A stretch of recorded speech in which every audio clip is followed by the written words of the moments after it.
veut rassurer la population et veut faire croire que cette mobilisation n'est pas déterminée. Or, vous le voyez comme moi, les 2 stations essence sont fermées. Alors je sais que c'est très dur pour celles et ceux, comme la femme qui vient de parler tout à l'heure, d'être sans essence.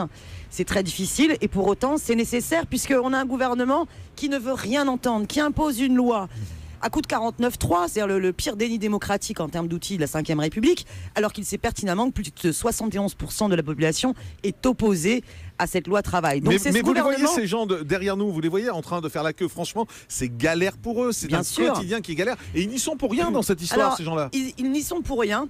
Mais il faut bien comprendre que ce gouvernement est en train, finalement, parce que c'est lui qui bloque le pays, qui prend en otage la population en voulant imposer une loi alors qu'il est totalement minoritaire. C'est le gouvernement qui bloque le pays. Bien sûr, le gouvernement qui bloque le pays, parce que il suffirait qu'il retire ce projet de loi et à ce moment-là, la situation redeviendrait normale. Il faut comprendre, cette loi va remettre en cause des acquis sociaux pour les travailleuses et travailleurs très très graves. On est en train de vouloir imposer la hiérarchie des normes, une inversion de la hiérarchie des normes qui fait que finalement des accords au sein de l'entreprise pourront être défavorables aux salariés par rapport aux accords des conventions collectives.